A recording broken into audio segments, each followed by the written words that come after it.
Jano tenía 5 años cuando la policía irrumpió en la salita en la que estaba jugando, como todos los días, y se lo llevó, apresándolo, como quien apresa a un delincuente.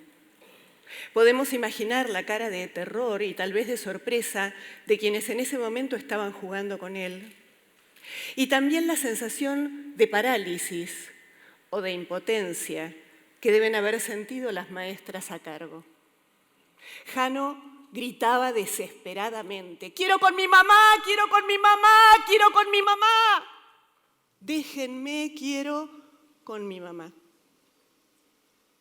El griterío fue de tal envergadura que la policía tuvo que cambiar la orden que la jueza había impartido, que era entregarlo en la casa de su abuela paterna, con quien Jano no tenía absolutamente ningún vínculo, y lo tuvieron que llevar a una salita de guardia en un hospital.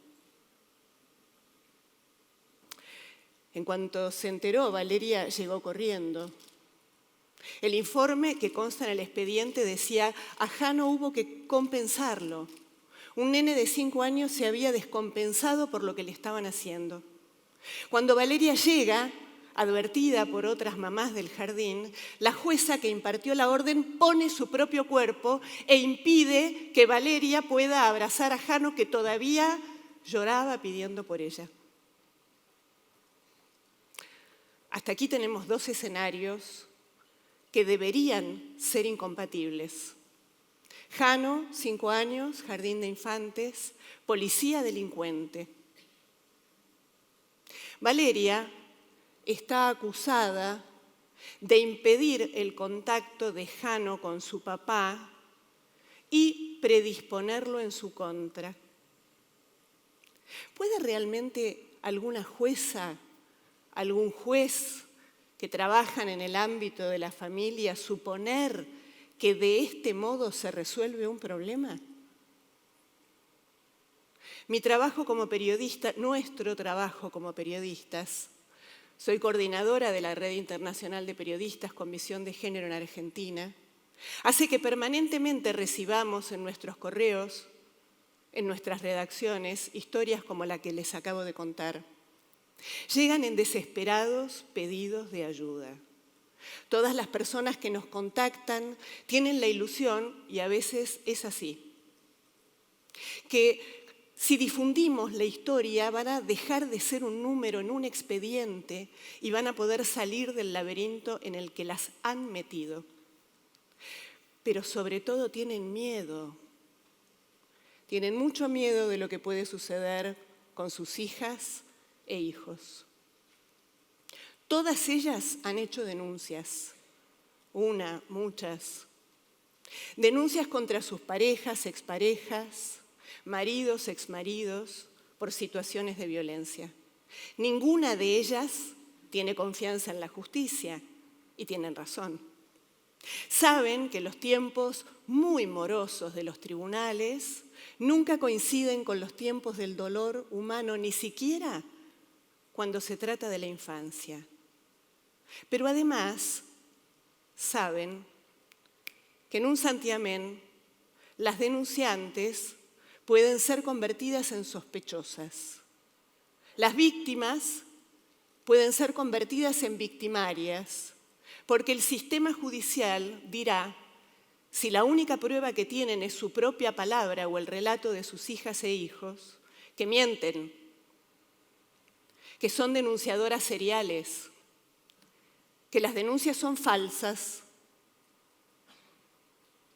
Cuando intentamos investigar y saber cuántos son los expedientes, cuántos los janos, cuántos los chicos y las chicas secuestrados por la justicia, no hay estadísticas. Silencio. Tal vez para el Estado solo somos reconocidas como víctimas cuando somos cadáver. En 1985, en Estados Unidos, Richard Gardner inventa una enfermedad, síndrome de alienación parental, SAP, y utiliza para este nombre 3 palabras contundentes: síndrome y con esto le da un aire de cientificidad, de alienación, y ahí toca el corazón de cualquier sociedad humana, que es el miedo a la locura, y parental. Y de este modo queda disimulado que el 95% de las personas acusadas de generar esta enfermedad son las mujeres madres. También se las llama madres maliciosas, que maliciosamente lavarían el cerebro, esto es textual, de estas pobres criaturas que luego repetirán, como loritos que repiten, historias inventadas, inoculadas por sus madres. Por esta vía, las niñas y los niños dejan de ser sujetos de derecho, porque entonces ya la justicia a priori dirá que ellos mienten. Es importante decir que desde 1985 hasta aquí, nunca ni una asociación ni de psicología ni de psiquiatría, ninguna universidad, ni la Organización Mundial de la Salud han validado científicamente el invento. El síndrome de alienación parental no tiene ningún tipo de consenso científico real. Sin embargo, al sistema judicial le encanta utilizarlo. Y lo hace a través de sus representantes, varones y mujeres, que deben tener la convicción de que un padre es un padre en la Sagrada Familia, cuya imagen debe ser defendida, no importa lo que ese varón haya hecho. Se llama patriarcado. El papá de Jano tiene 42 denuncias por violencia. Una de ellas relata que sacudiendo a Jano le sacó el hombro del lugar.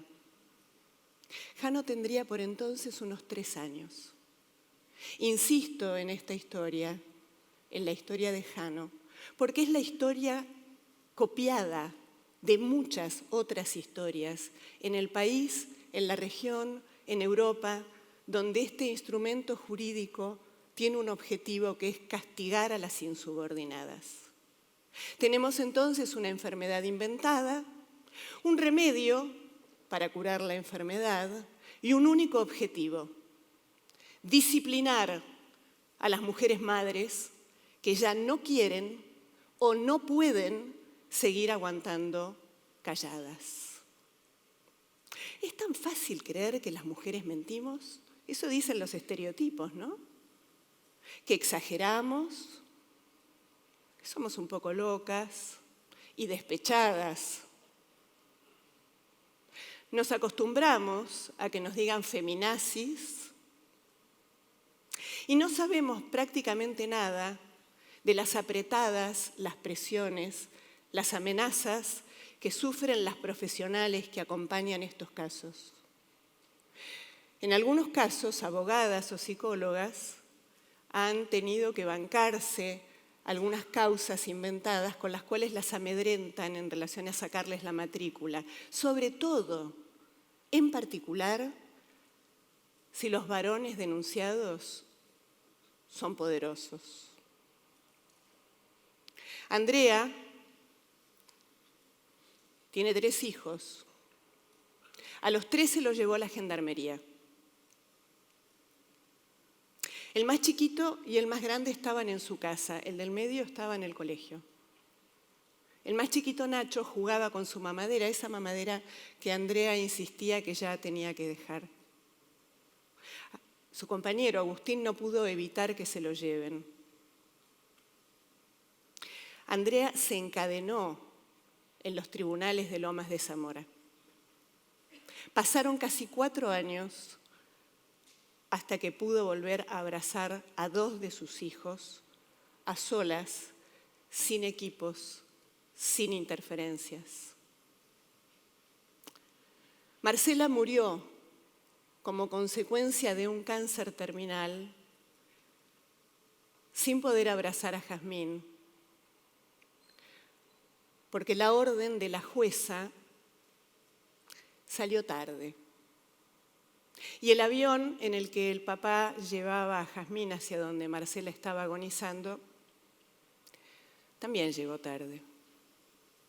A veces pienso que cuando Jazmín sea más grande, va a poder buscar en los periódicos de la época y va a encontrar a su mamá, que pidió por ella hasta su último aliento. Y cuando digo último aliento, no es metafórico. Acá en Córdoba, Gilda Morales, en el año 2015, hizo una denuncia. Pero el sistema cordobés, el sistema de justicia de Córdoba, consideró que su hijo Victorio debía quedarse con el varón denunciado, su padre. Tenía 5 años Victorio cuando se lo llevaron. Ahora hace 5 semanas que Gilda y la mamá, la abuela, la familia materna no sabe nada, no puede verlos, no tienen noticias. Coinciden, eso sí, quienes los conocieron antes y conocieron a Victorio antes, que el nene es un despojo de lo que era. Cuando los chicos callan, cuando las chicas no hablan, dibujan, hacen síntomas, tienen pesadillas, vuelven a hacerse pis y caca y tienen terror de que el malo los venga a buscar y se lo lleve. Y el malo no es el hombre de la bolsa, el malo no es el cuco, el malo es el papá a quien han visto pegar y gritar más de una vez. El crimen es perfecto. El crimen es perfecto si además tiene una ley que avala el ejercicio de la crueldad. Tenemos una ley, que es la ley de impedimento de contacto, la ley 24.270, ley penal, que dice que quien impida el contacto será sancionado, quien impida el contacto con el no conviviente. ¿En qué lugar de la ley dice que quien impide el contacto podría estar funcionando como una barrera de protección contra lo que sabe que es un riesgo real? ¿En qué lugar del cuerpo de la ley dice que quien impide el contacto podría estar simplemente cumpliendo el mandato de la Convención de los Derechos de la Niña, el Niño y el Adolescente, que dice que el niño es sujeto de derecho y que debe ser tenido en cuenta? Y ese niño está diciendo: no quiero ir, tengo miedo. ¿Cuál es la proporcionalidad entre el delito y la pena? Hoy Jano está en su casa, con su familia materna. Sin embargo, la justicia de la matanza sigue sin verlo, sigue sin mirarlo, sigue sin escuchar que dice: no quiero ir más, no quiero estar con esa abuela que no me daba de comer. Cuando yo lloraba porque extrañaba a mi mamá, me decían que entonces si seguía llorando no la iba a ver más. No mira la justicia y los equipos, esos dibujos de antes y después de la experiencia. Nadie sale indemne de una experiencia de estas características. Cada niño, cada niña dice su verdad de alguna manera. Miramos para otro lado, hacemos de cuenta que esto no sucede. Le subimos el volumen a la voz de Jano, porque en Jano hablan Nacho, Tomás, Jazmín y también Francisco y Victorio, que todavía no pudieron volver a sus casas. Estoy aquí porque tengo la convicción de que si dejamos de mirar para otro lado, podemos hacer como sociedad que el crimen deje de ser perfecto. Si prestamos atención a lo que sucede, las maestras que siempre están cerca, mamás y papás que acompañan la escolaridad y que escuchan, sospechan, ven, escuchan los relatos de los chicos. El sistema de salud que recibe a esas criaturas que susurran bajito, pero que cuentan lo que les pasa cuando encuentran a alguien que los mira, los escucha y les cree. Tenemos la posibilidad de generar redes de solidaridad, donde empecemos a convencernos de que los niños no mienten. Es importante pensar que si lo lográramos, estaremos erradicando una de las violencias machistas más crueles después del feminicidio. Pero además, ejerciendo la ciudadanía que nos corresponde, fortalecemos la democracia real, achicando la impunidad de una justicia que lejos, requete lejos de amparar y proteger, vincula mal la ley con los derechos humanos. Si empezamos a escuchar y a creer, si dejamos de aceptar que las mujeres pueden lavar cerebros, si acompañamos a las mujeres madres que denuncian, si el Estado cumple con sus propias leyes, podemos hacer que el crimen deje de ser perfecto. Si lo logramos, si entre todos y todas como sociedad lo logramos, vamos a lograr que nunca más a ningún jano se lo lleve la policía. Vamos a lograr que ningún varón violento diga, lo hago porque lo amo, porque quien ama no daña y la violencia machista mata.